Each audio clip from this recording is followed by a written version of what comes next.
Look, she's not. There's not a gown or an outfit that she's worn in this whole exhibition, so you have to forgive me, but I think we do need to mention Nan Kempner here, her ghost sort of hangs over this show, for me anyway, because she was a devoted Valentino client, and in fact Valentino referred to her as the human coat hanger, because she was so incredibly slender, and he felt that her tiny frame, you know, was the perfect vehicle for his designs.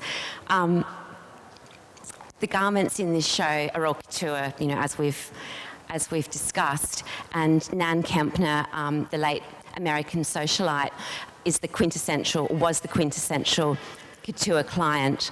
Her first exposure to couture was at an Yves Saint Laurent show, and she saw a particular jacket that she wanted, but she couldn't afford.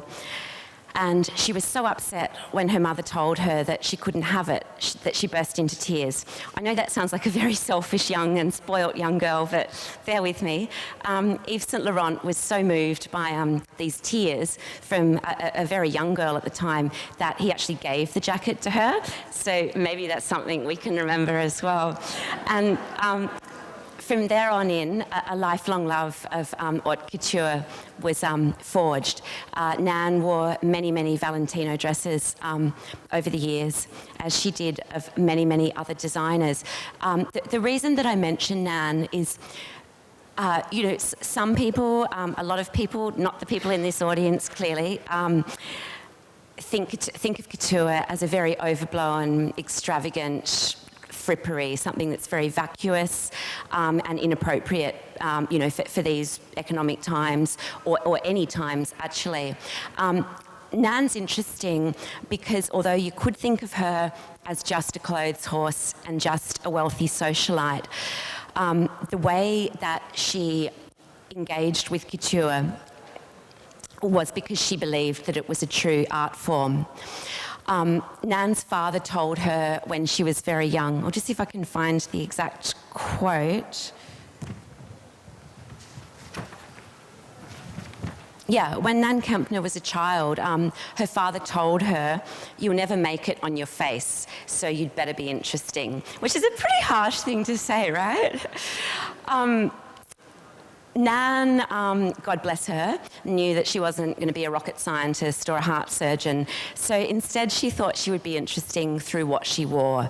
She developed great, deeply personal relationships with designers, probably in a manner to which Daphne Guinness would be most akin to today, and would work with them and would tirelessly support them and champion their designs.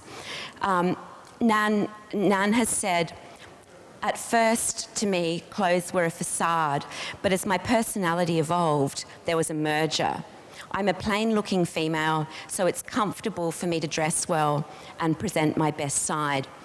In doing that, she really became a living embodiment of couture and gave all of the designers, including Valentino, incredibly valuable, not just exposure, but also money. Because as we know, couture is constantly referred to as a dying art form.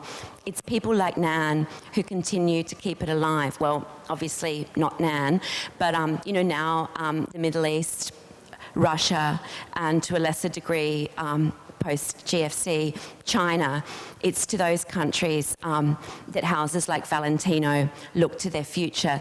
And you can see now in the work by the new designers at their most recent couture show and the one before that, the direction that it's going in. I don't think there was a single garment in the past, the most recent Valentino couture show. Actually, no, there were a couple that were evening length, but mostly we're talking cocktail on the knee, or in some cases, you know, far, far shorter. It's those sort of dresses, and with a lot of embellishment and a lot of sparkle, that are appealing to the new breed of clients.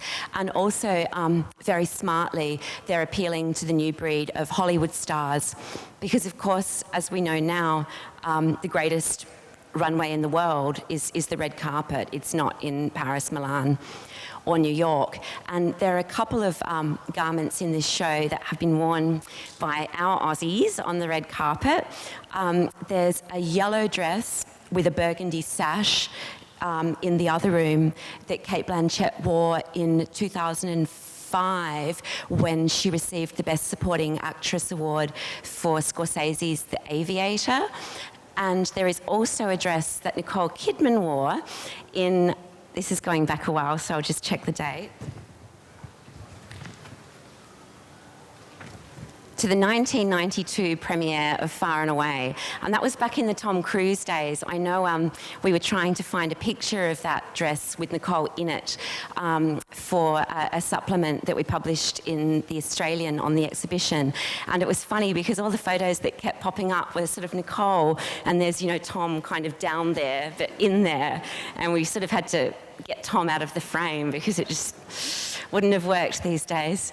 But anyway, so Kate and Nicole are big Australian champions of Valentino, particularly in the days when Valentino Garavani was at the helm. But today, Rose Byrne just can't seem to get enough of Valentino. She's worn Valentino to the Met Ball in New York. She's worn it to the Emmys. She's worn it to the Academy Awards. So clearly, the new designers are doing something right in pitching to this sort of like younger Hollywood. I suppose, though, I can't help coming back to Valentino's thoughts about Sophia Loren and that bygone era of glamour. To really carry off vintage Valentino, you need to have that special something. You need to be a woman who is so poised, who is so comfortable in her own skin and has that innate sense of style. And I can't think of a better example of someone like that in Hollywood at the moment than Anne Hathaway. You know, she has that very regal bearing. She's got the beautiful porcelain skin.